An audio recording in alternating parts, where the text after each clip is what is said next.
Here. Here. Here. There? Here. Yes? No. Here. Ooh. Here. That's great. Yep, keep it like that. Core engaged. Right. Now, as we know, there's going to be a lot of people watching this who have no idea who you are. So, Please state your name for the record. Will you state your name for the record? Let me introduce myself. I thought there'd be a beat drop there. There's It one might beat. be. We'll add one in. Yeah. Well. So, what is your full name and 3 aliases? Oh. And your passport number. And your mother's maiden name. Okay. These are easy questions. One, because my name is Margaret, and Margaret Wrong. has many. It's Margaret. Margaret, as in M-A-R-G-R-E-T, very German, very direct, no messing around with that second A in the middle, just, my name is Margaret, and that's how I would say it when I was 5 years old and would correct people. Margaret has many, many aliases, including Margot, Marge, Margie, Greta, Targe, and Yargerin, and Yarge, which is my pirate name. And my passport number is 5. No. I need to keep that just secret for insurance purposes. Oh, just I to say don't know. 5. I think there was more The to amount them. of times I've posted pictures of plane tickets and then had people say like, no, don't do that. That's like, I don't know how any of this works. Where did you post those? In a secret diary that I left somewhere in your home. On mypassportpictures.com. Well, I'm posting stuff there. So Margie, Yes. so let's take a roll back through the Rolodex of memories and other things that only somebody who's old would say. First, let's talk about what a Rolodex is. Google it. It's a space-saving device. It was. Yeah. Now it just takes up more room. Yeah, that's a good point. So what was it that got you interested in circus arts? And was this something you were always interested in? Like, were you popped out of the womb and you were doing like an aerial trick on the umbilical cord?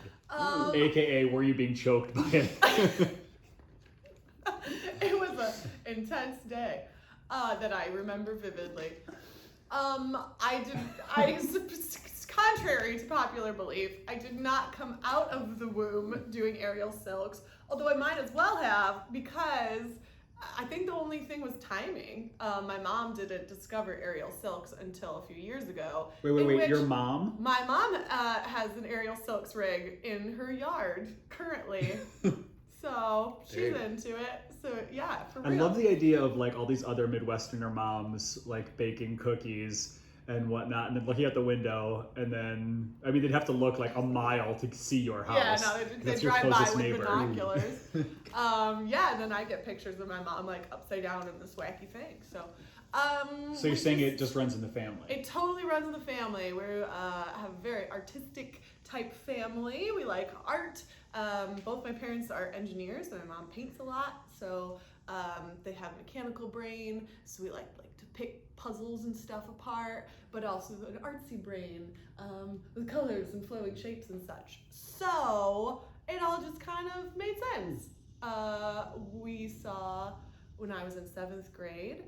The Bravo channel, which I don't even know if that exists anymore, that was a thing, would play Cirque du Soleil marathons, and we would watch it. It was like 1 week, they'd play all the shows the whole week, and we just watch all of them the whole week. So then I was like, oh, I'm gonna be a costume designer for circus. Being in the circus was not an option in my brain because I lived in the middle of nowhere, and like, how does that even happen? Probably you have to be born into the circus. So I was like, I'm gonna design costumes for the circus. And then I went to college to get a costume design degree, and the college happened to have a circus. So bing, bang, boom, smash cut, here we are. Fantastic. That's cool. What was like the most ambitious thing you've ever taken on sewing wise? Ambitious. Okay, yeah. Underwear that will hide everything. Underwear that will hide everything. There is a secret trick to wearing tights at a Renaissance fair involving underwear. The most ambitious project I ever took on, this is going to be a very specific conversation. Only a couple people watching will understand what I'm saying. So, fabric goes like this, right? The weave, the warp, and the weft. And then it's woven like exactly like that. Perfectly. So when you cut something on the bias, which is the 45-degree angle, it makes all the fabric go woodgy. Professional term. If you've ever seen like a 1920s or 30s evening gown and it just lays against the body and it like drips off of the lady, that's cut on the bias. So one time, I was in college, I'd been sewing for like 2 years, and I was given this project to take a dress that was made out of a lovely sheer, very woodgy material that also had a lining under it of very woodgy material, cut on the bias, and take it from a size, let's say 12 to a size 4. So imagine a fabric that every time you touch it, it's like ice and it just like slides out from under you. And so I had a whole table, like a cork-topped table with this dress on it with like pins around the outside, like a dead butterfly and some sort of autopsy display. And just like slowly but surely like battled this fabric for several weeks. And I did it, and it looked so good on stage, and I have like a bunch of pictures. You'd never know. Do you think another costumer, like if they saw this and like how difficult it was to work like with it being so woodgy on the bias, like do you think they would look at it and be like, wow, that's impressive? Or do you think your opinion is a bit biased? Okay! Next question. What's the longest you stayed silent after Cameron said a joke? Well, Cameron, will you say your joke to me? Just any joke? No, the one where I have to stay, where you have to, See how long you stay silent for? Oh, okay. Well, then you got to set me up. I don't remember how the joke goes. Can we just keep going? I'm sure it will come up again, guys. Cameron, achoo! I'd say God bless you.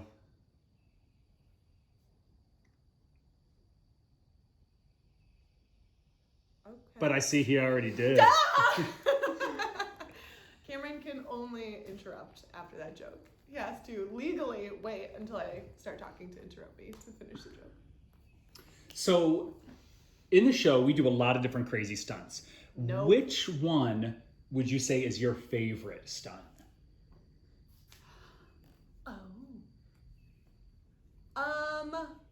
My favorite stunt.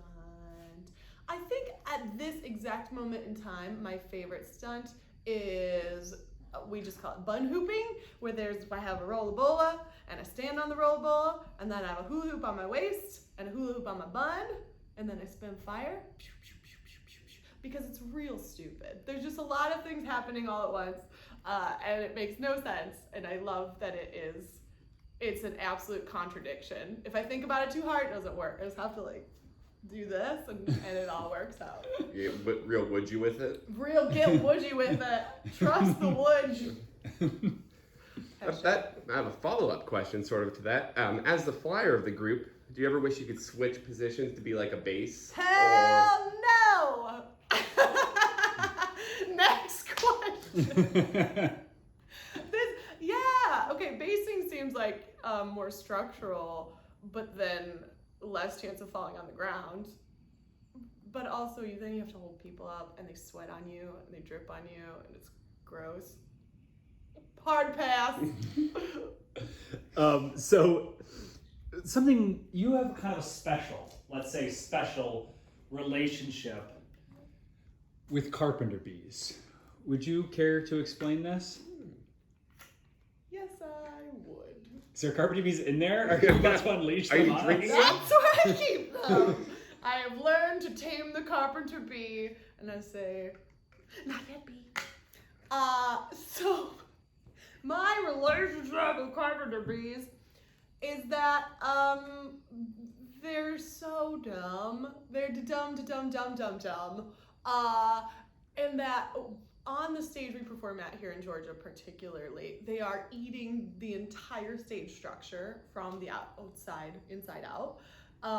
And so all the time you'll be in a stunt and you'll just hear them. They're like, they're just everywhere. Like to the point where when you guys are juggling knives, I know that we have hit them with knives. You guys have grabbed, like juggled a knife and grabbed a carpenter bee between your hand and the knife and squished it. They're just like, you try to walk and you have to waft them out the air. I have a special particular relationship with carpenter bees because they don't sting, but they bite. And one time, my first year in the show, brand new Marge who didn't know that failure on stage was like the best thing, right? Really just wanted it all to go smooth, was standing, listening, camera was on stage, and said, please give a big warm welcome to my best friend and my wife, and a swam right up into my face, bit me in the freaking tear duct, and he said, and Margaret! And then I had to run out on stage and do a whole intro like, everything's fine, my name's Margaret, we're gonna have a great time. And I'm just tears, just like my whole half of my face is just covered in tears, like bawling, because this giant bite in the eyeball. So I'm sure I looked like I had a stroke right before I got on stage. I'm like, hello, everybody. Werewolf? Werewolf! Yeah. Carpenter bees. They're the best. Yeah, wow. That sucks. There's something to look forward to, right? Yeah, cool. Can't wait. That was a great time. Yeah, your next question, because I have this one that I'm curious about, is do you love Halloween? Have you always loved Halloween? No! That can't be true. Me? Your affinity for Halloween is unmatched. I have it written here. We need like a little bit of a backstory on this too. I Okay. feel like is like for people who don't realize how much Margaret loves Halloween. Like she created special Barely Balanced costumes just for the one weekend a year we get to wear them for Halloween weekend. Yeah. And she probably spent, I don't even know, a couple hundred hours making. Sure. Yep, I definitely spent a couple hundred hours. Yeah, they're beautiful. You maintain like caches of Halloween stuff, like squirrels hide nuts. Like as we travel, you just have like hidden giant Rubbermaids of stuff. And I in no way doubt that if we were ever off the road and had a house, one entire room would be just filled with decorations, and the rest of the house would be decorated for Halloween year round. I would have one room that was just always permanent Halloween, but also that's the number one reason we don't have a permanent location house is because we cannot afford it. Not because of a mortgage, not because of house upkeep, but because I would buy so many Halloween decorations that we would just go broke. So yeah! Also, I'm on a Facebook group that tells you when stores start stocking Halloween stuff. And you start stalking. They start stocking all their Halloween stuff. They have. It's out. Go get stuff. I see some tracks. There's some fresh Halloween over this way. We do. We're gonna stalk it. It's called Orange Leaf Thumb. Breaker Society, and we just talk about fall stuff. It's the best. Bing Bang Boom. What was the question? So why? Halloween's great. Yeah, like what? Have you always liked it? Oh. I'm gonna say yes. Indeed. Yes, I have always liked Halloween since my earliest memory. My first Halloween costume, I was an adorable green dragon baby, and I had a tail, and the drug on the ground behind me, and I loved it. Fun fact, our first dog, his first Halloween costume, also a green dragon. Adorable. Was it the same costume? It was not, but I was real happy when I found it at the store. I was like, that's cute. So yes, I have always liked it because I was kind of a weird kid. Spoiler alert! I kind of felt like a weird kid, and then I grew up and worked at a run fair. But I feel like society has so many rules, and you're supposed to do this and that, and you're supposed to be a certain way. And then on Halloween, everybody can be whatever they want, and not only is it okay, it's what you're supposed to do. It's celebrated. Whatever weirdness you have inside of you, you get to do that on Halloween, and everybody's like, yeah, here's my weirdness also, and it's a good time. Everybody has a great time. So I love it. Yeah. So something that I'm gonna guess would be fascinating to the like outside world is there's a lot of weird things about working Ren fairs. Like obviously we're up on stages, we're in weird costumes, we are like our job is to work a big crowd, but also our job is to travel. And that's something that we do often. We're often changing places every 2 weeks, maybe every 2 months. So what would you say is your favorite thing about like how much we travel for this job? Oh, not shoveling snow. We generally, on most years, spend our whole year sort of between 50 and 90 degrees. We're very temperate people, it turns out. So I enjoy that. I enjoy the weather aspect of it.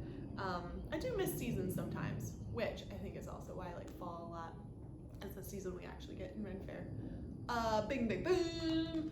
I really enjoy not only getting to see different landscapes, but I also really like people. I like seeing the little cultural differences between people, because in America they can be kind of subtle,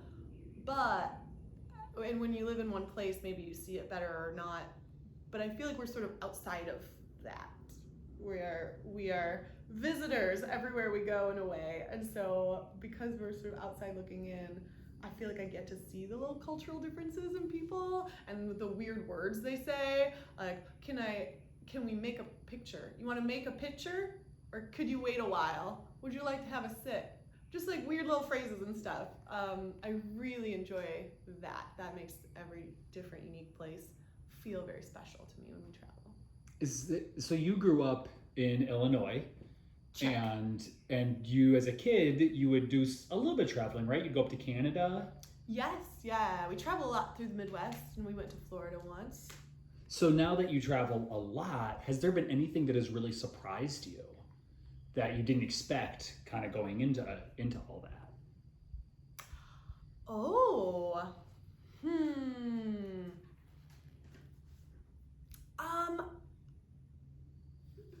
Did anything surprise me? You know what? I would say the biggest surprise is how big, because we travel mostly in America. We've been a couple other places, but mostly America. So I would say my biggest surprise that genuinely hits me at least once a year is how big the USA is, and that we are one country. I feel like every time we drive from Florida to Arizona, we go to sleep in Texas, we wake up in Texas, we drive, we go to sleep in Texas again, and every year I'm like, this is impossible. This is one country. This is like too many people. It's insane. It's so big. So just the concept of America is ridiculous to me. What would speaking of Renaissance festivals and whatnot, what's the dumbest comedy idea you've ever performed? This is a And has it worked? Has it worked? I would say no, it did not work. There are so many things that we write. We like get together, we have coffee, and we write jokes, and there's so many of them on paper that I think are gonna work, and then they don't. And there's so many that I think are gonna just bomb and are not even worth trying on paper because they're just dumb. It's a sound effect or a weird word or like just shouldn't make sense. And they absolutely work. Or something we'll improv on stage and it'll be like, if we wrote that, we would never make it on stage because we improv it. Totally worked. But something that we wrote, gosh, I wish Jimmy was here right now because we would reenact it for you. We thought we wanted to switch up the intro.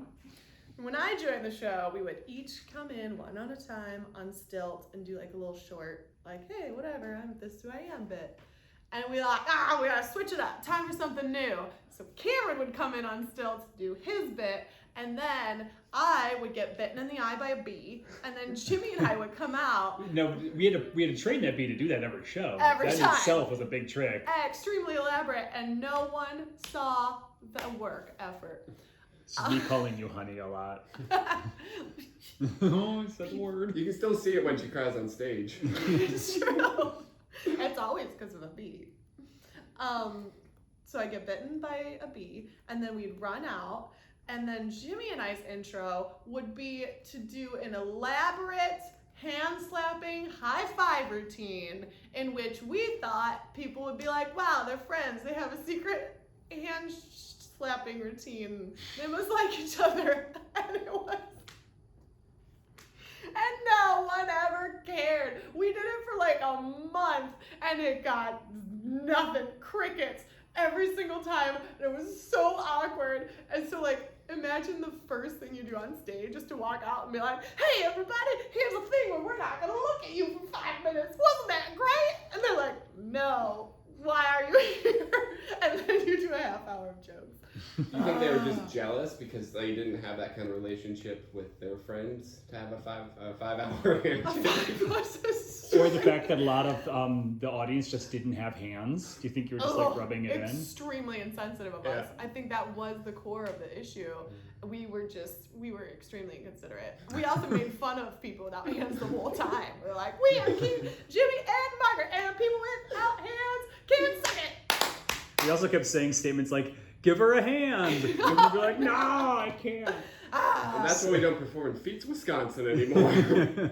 So I think we got time for one last question. And this is something I've wanted to know the entire time that we've been married. For all 63 years, I've wanted to know when you inevitably become a ghost, who or where will you haunt? Oh, man. With the caveat of it can't be Chipotle. Oh, come on. All right. Well, that was going to be my answer. I would just want Chipotle. Because you love it or hate it? Because my plan for whenever, my long-term 10-year plan, my backup plan for this job is that if I'm a homeless woman, I'll change my name to Blueberry and I'll just hang out outside of Chipotle because they have the bar seating on the window where you just watch people walk by, and I'll just stand there and stare at people until they get really uncomfortable and throw their food away, and then I'll eat Chipotle every day. But if I was a ghost... She has a degree, everyone. I just want to point that out. Her backup plan is not to use the degree. It's to steal half-eaten Chipotle. I really married up. It's gotta be resourceful. I would definitely... Can I move around? Or am I locked to one place? One place or one person. Mm-hmm. And you know I'm going to die first, so you can't be haunting me. I would love to haunt you. Oh, but I can't haunt you. I would, here's what I would do. I would haunt my friend Rosie because she also loves Halloween. And so I would follow her around, and then whenever she would go into like Hobby Lobby to buy a Halloween decoration, I'd be over her shoulder and I'd be like, you can make that for cheaper. And then we'd go home to her house, and then I'd be like, here's how you make a tablecloth. And then I would just like teach her how to do crafts as a ghost. I would save her lots of money and bring her so much joy. I love this. Just Martha Ethereal Stewart. That's the jam. Yeah. Well, Margaret Ebert, we just want to thank you for taking a moment to hang out with all of us. Unfortunately, now we have to kill you. So we've let Rosie know you're coming, and here we go.